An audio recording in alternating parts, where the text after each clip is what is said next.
السلام علیکم ورحمۃ اللہ وبرکاتہ۔ الحمد للہ رب العالمین،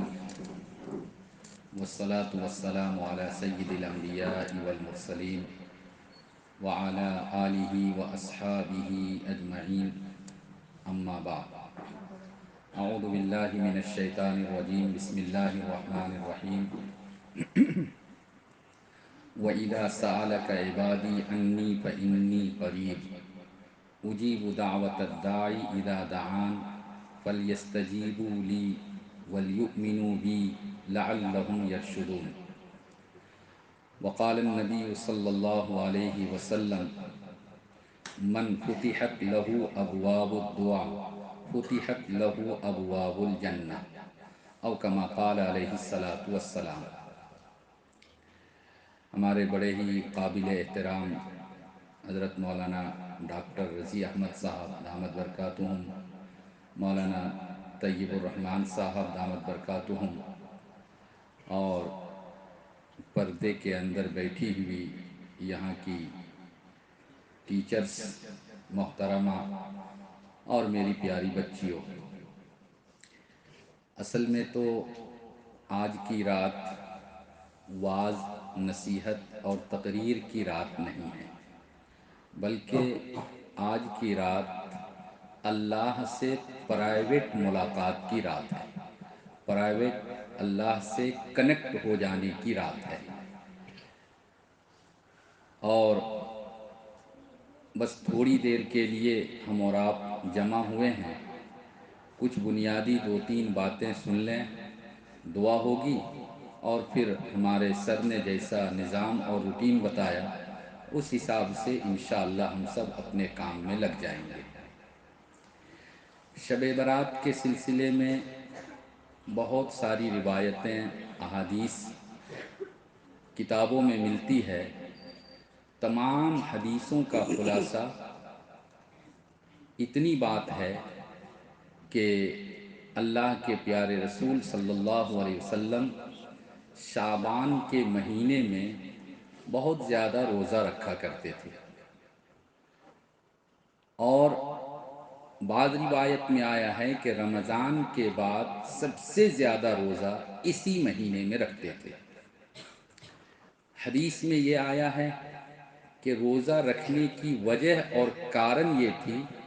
خود آپ صلی اللہ علیہ وسلم نے بیان فرمایا، لِتَعْظِیمِ رمضان، رمضان کے سمان میں، رمضان کے احترام میں۔ رمضان کا روزہ یہ فرض ہے، اور اس فرض روزے کے احترام میں آپ صلی اللہ علیہ وسلم اس مہینے میں زیادہ سے زیادہ نفل روزہ رکھتے تھے۔ اس کی مثال ایسی ہی ہے جیسے ہم اور آپ فرض نماز پڑھتے ہیں، اور فرض نماز کے احترام میں اور سمان میں اس سے پہلے سنت مؤکدہ یا نفل نماز پڑھتے ہیں۔ مغرب کو چھوڑ کر باقی تمام یعنی چاروں اوقات کی نماز میں فرض سے پہلے یا تو سنت مؤکدہ یا نفل پڑھتے ہیں، اسی فرض کے احترام اور سمان میں۔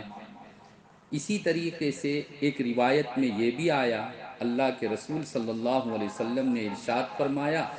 کہ شعبان کے مہینے میں اعمال اللہ کے پاس پہنچائے جاتے ہیں، یعنی پورے سال ہم نے جو کچھ کیا اچھا برا،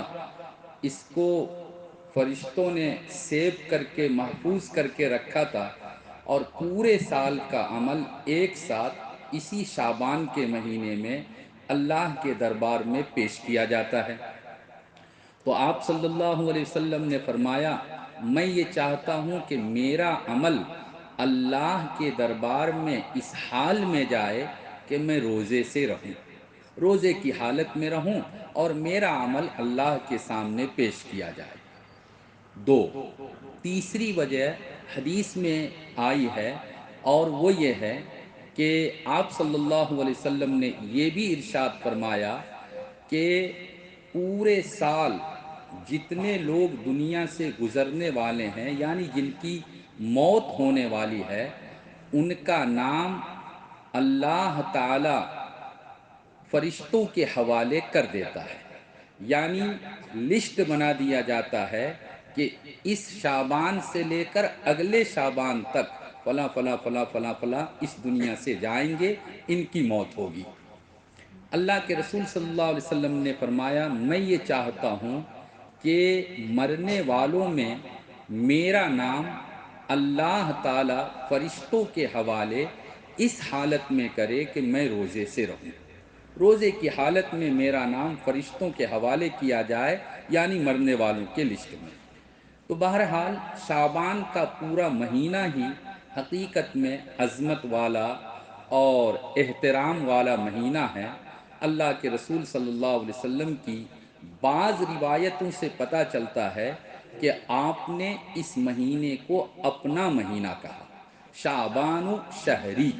شعبان میرا مہینہ ہے۔ اب جس چیز کا کنیکشن نبی کے ساتھ جڑ جائے، ہم کو اور آپ کو جیسے اپنے نبی سے محبت ہے، اسی طرح سے اللہ کے رسول صلی اللہ علیہ وسلم جن چیزوں سے محبت کرتے تھے، جن کا تعلق نبی کے ساتھ تھا، ہم ان سے بھی محبت کرتے ہیں، کریں گے، قیامت تک کرتے رہیں گے۔ اس لیے شعبان کی قدر کرنی چاہیے۔ بڑی خوشی ہوئی ماشاء اللہ یہ سن کر کہ آپ سبوں نے، بلکہ بہت سی ہماری اسٹوڈینٹس نے آج روزہ رکھا تھا۔ یہ سوچ کر روزہ رکھیے کہ اللہ کے رسول صلی اللہ علیہ وسلم ہر مہینے میں 13، 14، 15 چاند کے حساب سے ایام بیز کہا جاتا ہے اس کو، ان 3 دنوں میں روزہ رکھا کرتے تھے۔ اس مرتبہ آپ سب کے لیے بڑی خوشی کی بات یہ ہو گئی کہ جو کل گزرا سیٹرڈے وہ بھی چھٹی کا دن تھا، آج بھی چھٹی کا دن ہے،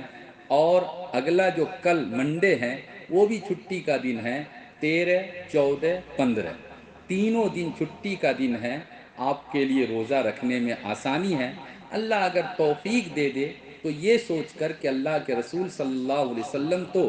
ہر مہینے کے ایام بیز میں روزہ رکھا کرتے تھے، اے اللہ ہم اسٹوڈنٹ ہیں، ہمارے پاس اتنا ٹائم نہیں ملتا، ہم ہاسٹل میں رہتے ہیں، کبھی ہو سکتا ہے کہ کھانے پینے کا جو روٹین ہے وہ ادھر ادھر ہو جائے، اس لیے روزہ میں نہیں رکھ پا رہی تھی، یہ اچھا چانس ملا، اے اللہ 12 مہینے میں کم سے کم ایک مہینہ، بلکہ رمضان کو چھوڑ دیجئے تو 11 مہینے، 11 مہینے میں ایک مہینے میں نے اپنے پیارے نبی محمد صلی اللہ علیہ وسلم کی اس سنت پر عمل کیا، اے اللہ آپ اس کو قبول فرما لیجئے، اور آئندہ ہر مہینے میں ان 3 دنوں میں روزہ رکھنے کی مجھے توفیق دیجئے۔ میری پیاری بچیوں، یہ تو ایک عام بات تھی شعبان کے بارے میں۔ خاص طور پہ آج کی جو یہ رات شروع ہوئی ہے،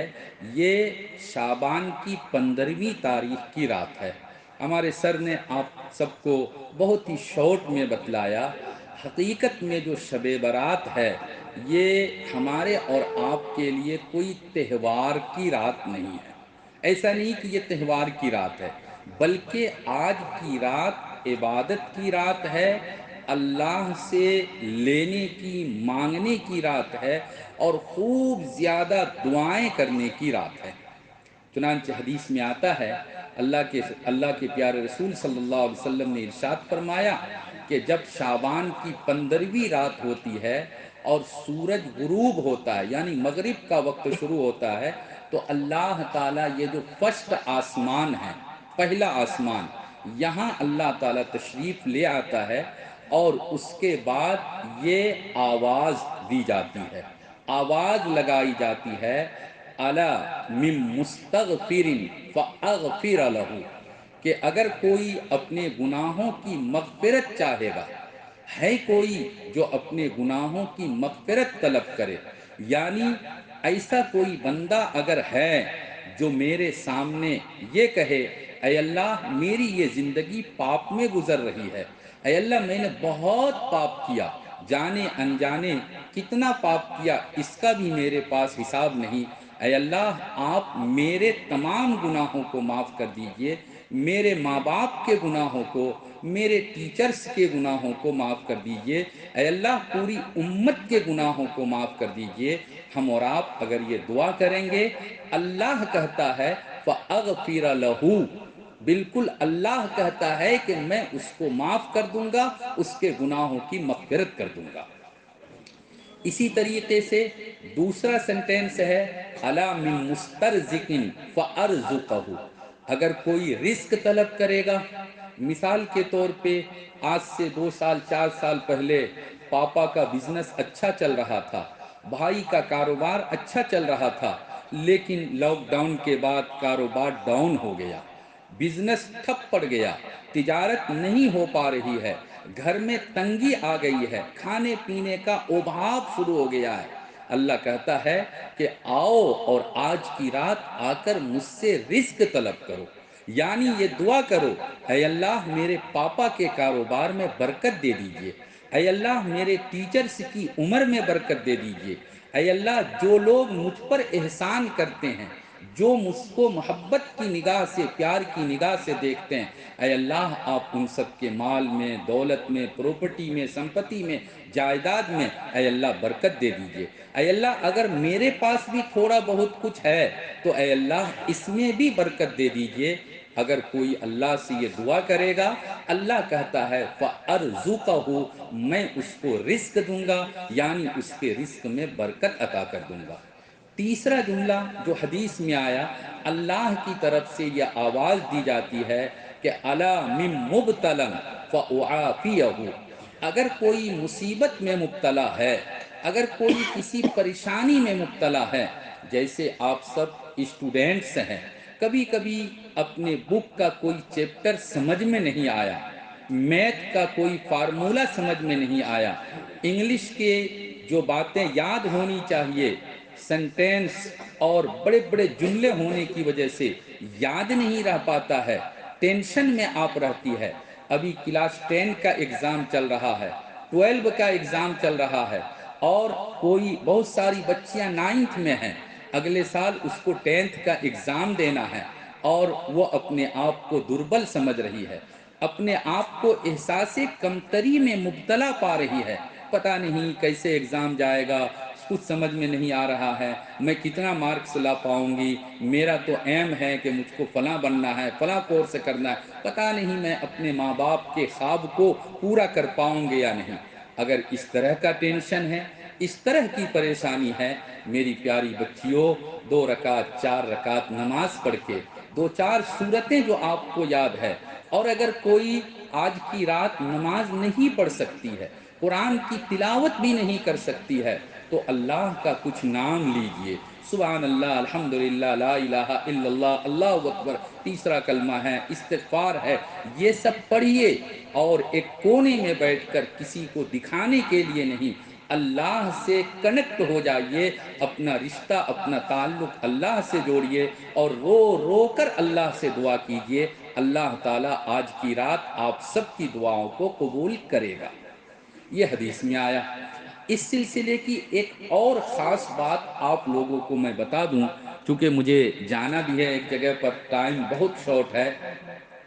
اور وہ یہ ہے کہ شب برات سے متعلق، شب برات کے بارے میں جتنی روایتیں حدیث کی کتابوں میں ہیں،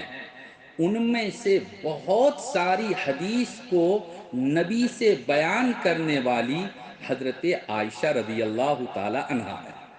اور آپ سب کو پتا ہے کہ وہ آپ صلی اللہ علیہ وسلم کی وائف تھی، وہ ایک عورت تھی، مہیلا تھی، لیڈیز تھی۔ اس کا مطلب یہ ہوا کہ امت کو شب برات کی فضیلت نبی سے دینے والی،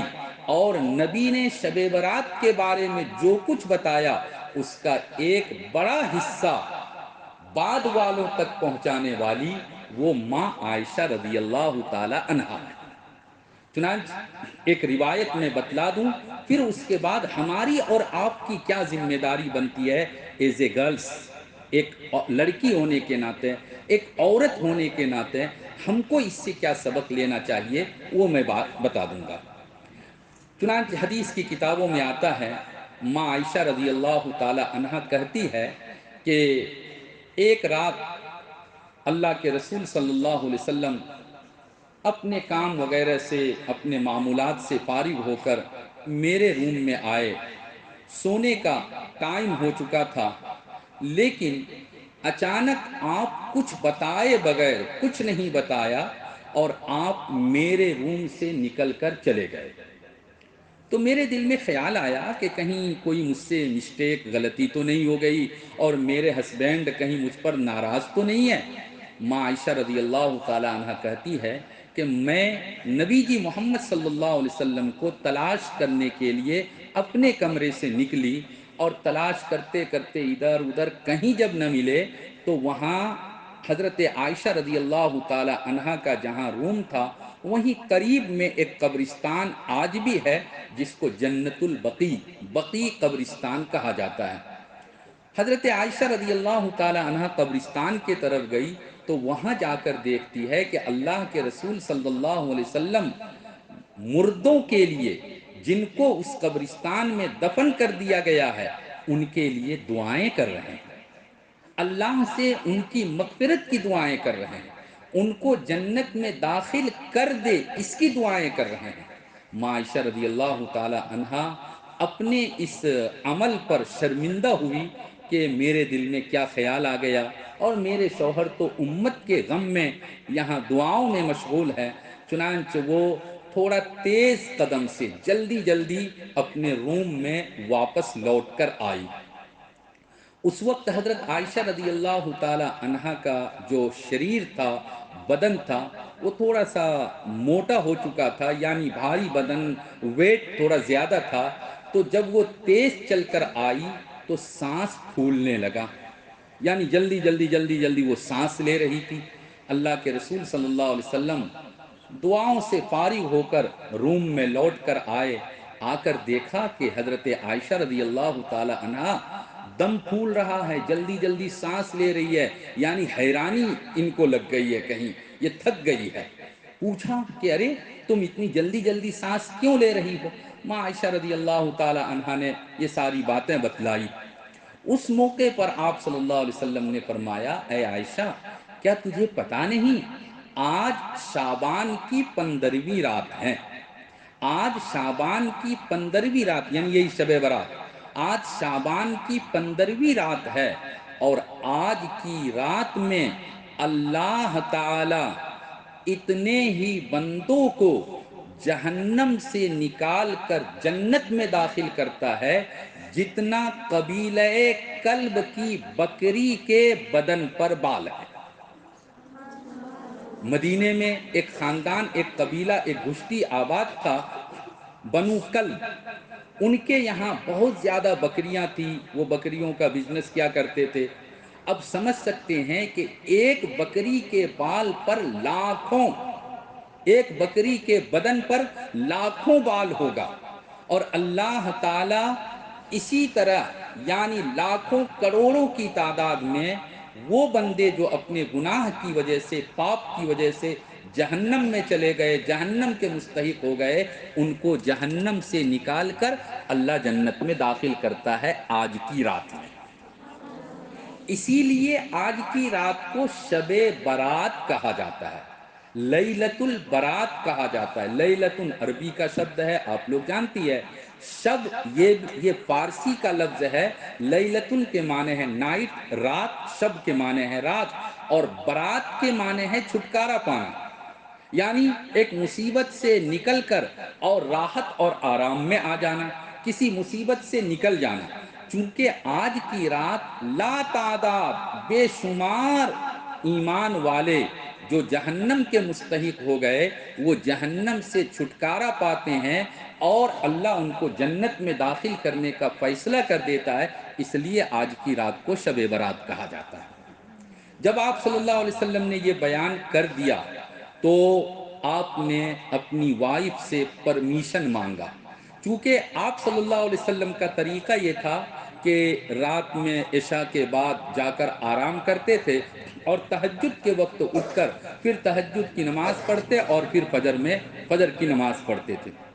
رات میں آرام کرتے تھے۔ آج چونکہ شب برات تھی، آج لیلۃ البرات تھی، اس لیے آپ نے اپنے معمول کے خلاف، روزانہ جو آپ کا روٹین تھا، روٹین کے خلاف آپ نے اپنی والد سے یہ اجازت اور پرمیشن مانگا کہ عائشہ اگر تمہاری اجازت ہو تو میں آج کی رات کچھ زیادہ ہی عبادت کرنا چاہتا ہوں، نمازیں پڑھنا چاہتا ہوں۔ حضرت عائشہ رضی اللہ تعالی عنہا نے کہا کہ اس میں اجازت کی کیا بات ہے، بالکل آپ کے لیے پرمیشن ہی پرمیشن، اجازت ہی اجازت، آپ نماز پڑھیے۔ بیان کرتی ہے کہ آپ صلی اللہ علیہ وسلم نے اتنی لمبی نماز پڑھی، اتنی لمبی نماز پڑھی۔ ماں عائشہ رضی اللہ تعالی عنہ فرماتی ہے کہ جب اللہ کے رسول صلی اللہ علیہ وسلم سجدے میں گئے تو مجھے ڈر لگا کہ کہیں سجدے کی حالت میں آپ کی موت تو نہیں ہو گئی، اللہ نے آپ کو بلا تو نہیں لیا۔ اپنا ہاتھ نبی کے بدن پر، پیر پر رکھا کہ دیکھیں حرکت ہے یا نہیں۔ جب آپ صلی اللہ علیہ وسلم کے پیر میں حرکت محسوس ہوئی، آپ نے اپنے بدن کو حرکت دی، تو عائشہ رضی اللہ تعالی عنہا کو یقین ہوا کہ میرے شوہر یعنی نبی جی محمد صلی اللہ علیہ وسلم زندہ ہے۔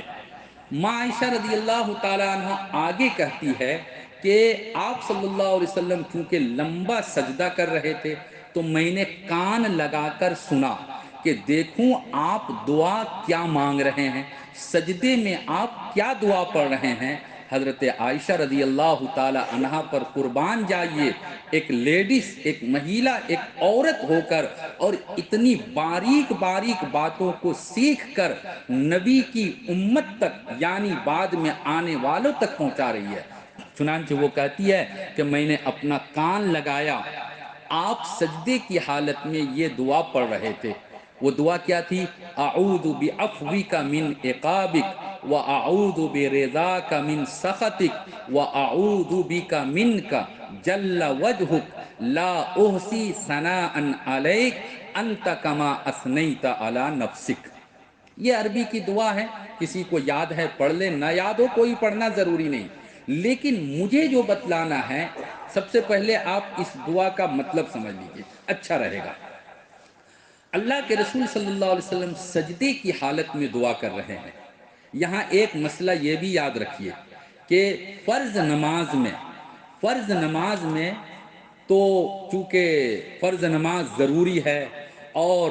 اس کے لیے بہت کبھی کبھی لمبا وقت ٹائم نہیں مل پاتا ہے، تو سبحان ربی الاعلیٰ 3 مرتبہ، 5 مرتبہ، 7 مرتبہ جو بھی پڑھنا ہے پڑھ لیے۔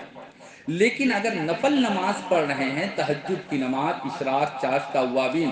اور آپ کے پاس ٹائم ہے تو سجدے کی حالت میں سبحان ربی الاعلیٰ کے ساتھ اور بھی جو دعائیں ہیں عربی کی، ربنا آتنا فی الدنیا، ربنا حب لنا من ازواجنا وذریاتنا قرۃ اعین، یا ربنا ظلمنا انفسنا، اس طرح کی دعائیں پڑھ سکتی ہے۔ بلکہ لمبا ٹائم ہے تو سجدے کی حالت میں دعائیں پڑھنی چاہیے، اس لیے کہ بندہ اللہ سے سب سے زیادہ قریب اس ٹائم میں ہوتا ہے جب وہ سجدے کی حالت میں ہوتا ہے۔ سجدے کی حالت میں ہونے کا مطلب ہے کہ اس کا کنیکشن اللہ کے ساتھ جڑا ہوا ہے اور بالکل اللہ سے قریب ہے، اس لیے جتنی دعائیں مانگنی ہے سجدے کی حالت میں مانگ لینا چاہیے۔ تو آپ صلی اللہ علیہ وسلم دعا پڑھ رہے تھے، اعوذ بعفوک من عقابک، اے اللہ میں آپ کی معافی کی پناہ چاہتا ہوں آپ کی سزا سے۔ اس کا مطلب ہے اے اللہ آپ مجھے معاف کر دیجئے، اے اللہ آپ مجھے ہر طرح کے پینشمنٹ سے بچا لیجئے، ہر طرح کی سزا سے میری حفاظت کیجئے، اور آپ میری تمام غلطیوں کو، پاپ کو، گناہوں کو معاف کر دیجئے۔ وَأَعُوذُ بِرِضَاكَ مِن سَخَطِكَ، اے اللہ میں آپ کے رضا کی پناہ چاہتا ہوں آپ کی ناراضگی سے۔ اس کا مطلب ہے اے اللہ آپ مجھ سے راضی ہو جائیے، اے اللہ آپ مجھ سے خوش ہو جائیے، اے اللہ اگر زندگی میں کبھی کوئی گناہ پاپ کا کام ہو گیا تھا، اے اللہ آپ مجھ سے ناراض نہ رہیں، آپ اگر ناراض رہیں گے تو میں برباد ہو جاؤں گی، اے اللہ میں آگے نہیں بڑھ سکوں گی، اے اللہ پلیز آپ راضی ہو جائیے۔ کبھی انسان ہونے کے ناطے غلطی ہو گئی، نماز میں روزے میں سستی غفلت کوتاہی ہو گئی، کبھی ٹیچرز کو جتنا رسپیکٹ کرنا چاہیے اے اللہ غلطی سے اس کے رسپیکٹ میں کمی ہو گئی، آئندہ میں ایسی غلطی نہیں کروں گی، اے اللہ آپ راضی ہو جائیے اور راضی ہو کر آپ میری ان ساری غلطیوں کو معاف کر دیجئے۔ یہ اس سنٹینس کا مطلب ہے۔ وَأَعُوذُ بِكَ مِنْكَ، اے اللہ میں آپ کی پناہ چاہتا ہوں آپ سے۔ اس کا مطلب ہے کہ ہر وہ کام چونکہ دنیا میں جو کچھ ہوتا ہے سب اللہ کی طرف سے ہوتا ہے، اے اللہ جو کام مجھ کو پریشانی میں ڈال دے، جو مصیبت میں ڈال دے، جس کام کے کرنے سے میں برباد ہو جاؤں، ہلاک ہو جاؤں، اے اللہ ایسے کام سے آپ بچا کر رکھیے گا، اور بچانے والی ذات دنیا کی کوئی ذات نہیں ہے، آپ ہی کی ذات ہے۔ اے اللہ میں کل ایگزام دینے کے لیے جاؤں گی، سپوز ہو سکتا ہے کہ میں کچھ غلط آنسر وہاں لکھ دوں، اے اللہ آپ اگر چاہیں گے تو مجھ کو غلطی سے بچا کر اور صحیح لکھنے کی توفیق دے دیں گے۔ ہو سکتا ہے کہ میرے دل و دماغ میں غلط آنسر بیٹھا ہوا تھا، اے اللہ آپ اگر چاہیں گے تو غلط آنسر کو میرے دل دماغ سے نکال کر اور صحیح آنسر لکھنے کی آپ مجھ کو توفیق دے دیں گے۔ اعوذ بک منک جل وجہک، اے اللہ آپ کی ذات بہت قابل احترام ہے، آپ کی ذات بڑی ہے، اے اللہ آپ سب سے بڑے ہیں، اے اللہ آپ کی ذات سب سے بڑی ہے، آپ سے بڑھ کر اور کوئی نہیں ہے، نہ تو تھا نہ ہے اور نہ ہوگا۔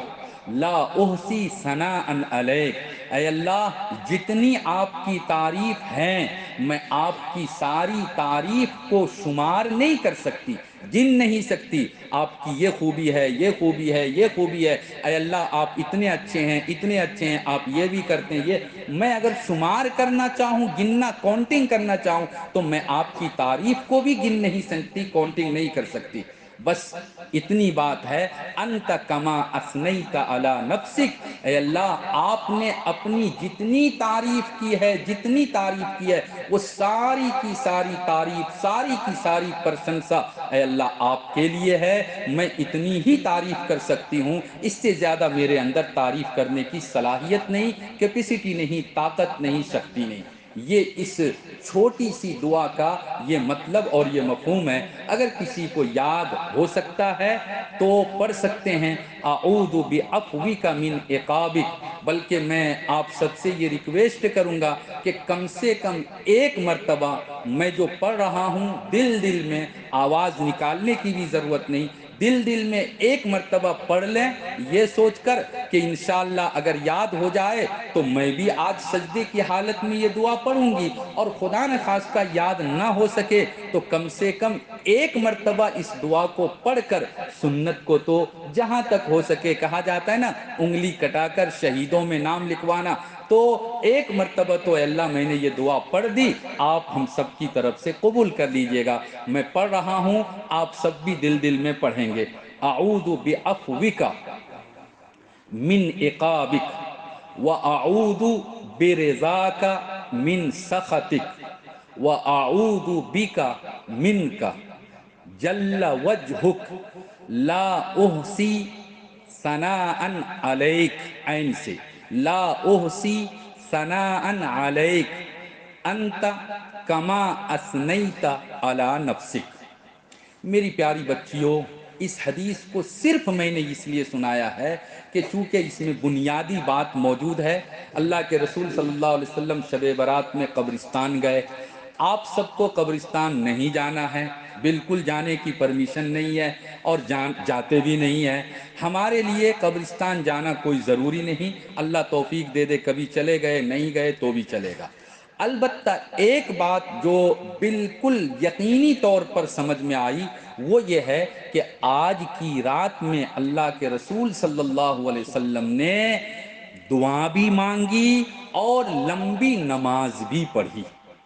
ہم کو اور آپ کو کوشش کرنا ہے کہ ہم بھی دو چار رکعت لمبی، جتنا ٹائم میں گنجائش ہو، جتنا ہم کر سکتے ہیں، یہ نہیں کہ پڑھائی کو چھوڑ کر، ایگزام کا سیزن چل رہا ہے، ایگزام کی تیاری کو چھوڑ کر اور ہم نماز میں لگ جائیں، نہیں، اسلام یہ نہیں کہتا ہے، وہ بھی ضروری ہے، یہ بھی ضروری ہے، دونوں کو لے کر چلنا ہے، لہذا تھوڑی دیر عبادت کر لیا اور اس کے بعد اپنے ایگزام کی تیاری میں لگ جانا ہے، دعا کرنا ہے جتنی دیر توفیق مل جائے، بالکل تنہائی میں بیٹھ کر اپنے لیے، اپنے پیرنٹس کے لیے، اپنے اسکول کے لیے، اپنے ٹیچرز کے لیے، اور جن کا آپ لوگوں پر احسان ہے، جو آپ سے پیار کرنے والے، آپ پر محبت کی نظر ڈالنے والے ہیں، سب کے لیے، اور میری پیاری بچیوں خاص طور پر پوری امت کے لیے، کہ اللہ تعالیٰ پوری امت کی حفاظت فرمائے اور پوری امت کے اندر شکھا، ایڈوکیشن اور تعلیم حاصل کرنے کا اللہ شوق پیدا فرمائے۔ اگر صحیح معنی میں دنیا میں ہم کو، آپ کو، مسلمانوں کو ترقی کرنا ہے تو ایڈوکیشن کے بغیر اب ترقی نہیں ہو سکتی، ہم آگے نہیں بڑھ سکتے، ہم کو عزت نہیں مل سکتی۔ عزت چاہیے، ترقی چاہیے، پڑھنا ہے، پڑھتے رہنا ہے۔ اسی کو ہمارے پیارے نبی نے فرمایا تھا کہ ماں کے گود سے لے کر قبر میں جانے تک علم حاصل کرتے رہو، پڑھتے رہو، شکھا حاصل کرتے رہو۔ ایک آخری بات جو مجھے بتلانی تھی وہ یہ ہے کہ یہ بات ہمارے اور آپ کے پاس حدیثوں کے ذریعے آیا، اور اس حدیث کو بیان کرنے والی ماں عائشہ رضی اللہ تعالی عنہا ہیں۔ ایک بات آپ لوگوں کو شاید معلوم ہو، نہ معلوم ہو تو آپ سب کے نالج میں دے دینا اچھا ہے، کہ جتنی حدیثیں ہیں سب سے زیادہ حدیث کو نبی جی سے بیان کرنے والے حضرت ابو ہریرہ رضی اللہ تعالی عنہ ہے، اور دوسرے نمبر پر ماں عائشہ رضی اللہ تعالی عنہا ہے۔ ماں عائشہ رضی اللہ تعالی عنہا کا ہم پر، آپ پر، پوری امت پر، پوری مسلم قوم پر، بلکہ پوری مانوتا، پوری انسانیت پر بڑا احسان ہے کہ اللہ نے اپنے نبی کو جو بات بتلائی تھی اس کا ایک بڑا حصہ نبی سے سن کر ماں عائشہ رضی اللہ تعالی عنہا کے ذریعے ہم لوگوں تک پہنچی۔ اس لیے میری پیاری بچیوں، کبھی یہ نہیں سوچنا چاہیے کہ میں تو لڑکی ہوں، میں کیا کر سکتی ہوں، کاش کہ میں بھی کوئی لڑکا ہوتا تو میں بہت کچھ کر سکتی تھی۔ کبھی یہ احساس کمتری، ہمت کو کم کرنا، یہ تو کبھی ہونا ہی نہیں چاہیے۔ ماں عائشہ رضی اللہ تعالی عنہا پردے میں رہ کر 100% اسلام پر عمل کرتے ہوئے انہوں نے اتنی باتیں امت تک پہنچائی، اتنا بڑا بڑا کام کیا۔ آپ بھی کر سکتی ہے، اپنے جذبات کی قدر کیجئے، ہمت کو بلند رکھیے، اور ہمیشہ یہ سوچئے کہ ماں عائشہ رضی اللہ تعالی عنہا کی لائف ہسٹوری کو پڑھیں گے، ان کے جیونی کو پڑھیں گے، ان کی سیرت کو پڑھیں گے، اور انہوں نے جس طرح سے اسلام کا پرچار کیا، بعد والوں تک اسلام، صحیح اسلام کو پہنچایا، ہم خود صحیح اسلام کو پڑھ کر اور اس کے مطابق عمل کریں گے، اور بعد میں آنے والی بہنوں تک، بچیوں تک صحیح دین، صحیح اسلام پہنچانے کی کوشش کریں گے۔ اسی میں ہماری عزت ہے، اسی میں آپ کی عزت ہے، اور اسی کام سے خاص کر کے ہمارے دیش میں اسلام زندہ رہے گا۔ اگر ہم نے صحیح دین کو پہنچانے کا کام نہیں کیا، صحیح اسلام لوگوں تک نہیں پہنچایا، آہستہ آہستہ آہستہ یہ دین اللہ نہ کرے کہ مٹ جائے گا، یا غلط طریقہ، غلط سسٹم، اسلام کی غلط باتیں لوگوں تک پہنچے گی، اور جس کا گناہ اور پاپ پہنچانے والے کو بھی ہوگا، ہم کو، آپ کو، سب کو ہوگا، کہ جو کام پڑھے لکھے لوگوں کو کرنا چاہیے انہوں نے نہیں کیا۔ انہوں نے مرکز اکیڈمی میں اسلامک اسٹڈیز کے نام پر بہت ساری باتوں کو سیکھا، اسلامک ہسٹری کو پڑھا، صحابیات کے واقعات کو پڑھا، صحیح دین کو پڑھا، لیکن انہوں نے پڑھ کر اپنے پاس رکھ لیا، خود عمل نہیں کیا، دوسروں تک پہنچانا تو دور کی بات۔ میری پیاری بچیوں، مرکز اکیڈمی کی امتیازی شان، یعنی یہاں کی جو خاص بات ہے، وہ خاص طور پہ دینداری کے ساتھ ہم کو اور آپ کو جنرل ایڈوکیشن لینا ہے۔ ورنہ اگر کوئی برا مانے تو میں معافی چاہوں گا، یہاں جتنی اچھی پڑھائی ہوتی ہے، اس سے مہنگے مہنگے اسکول ہے، وہاں ہو سکتا ہے کہ انگلش کی پڑھائی، میتھس کی پڑھائی اس سے بھی اچھی ہوتی ہو، لیکن وہاں ایک چیز نہیں ہے جو ہم مسلمانوں کے لیے ضروری ہے، اور وہ ہے کیا کہ آپ سب کے سب دیکھیے پردے کے اندر ہیں، آپ سب کے سب آج روزہ رکھا، آپ سب نے مغرب کی نماز پڑھی، قرآن کی تلاوت کی، سورہ واقعہ کی تلاوت کی، آپ سب کے سب بہترین سلام کر سکتی ہے، سلام کا جواب دے سکتی ہے، آپ قرآن کی اچھی تلاوت کر سکتی ہے۔ میری پیاری بچیوں، یہی چیز ہے جو مرکز گرلز کو، بوائز کو دوسرے اور اسکول سے الگ کرتی ہے، اور آپ لوگ اس چیز کو 100% لیجئے اور لے کر اپنے اندر مت رکھیے، بلکہ اپنی ممی پاپا کو، اپنے ریلیٹیو رشتہ داروں کو بتائیے کہ ہم کو اکیڈمی میں یہ سکھایا جاتا ہے، یہ سکھایا جاتا ہے، یہ سکھایا جاتا ہے، اور آپ سب بھی ان چیزوں کو سیکھیے، یہ اپنے رشتہ داروں کو بتائیے۔ اللہ تعالیٰ آج کی رات ہم سب کو خوب خوب دعائیں کرنے کی توفیق عطا فرمائے، اور ہماری آپ کی پوری امت کی ساری دعاؤں کو اللہ تعالیٰ قبول فرمائے۔ وآخر دعوانا ان الحمدللہ۔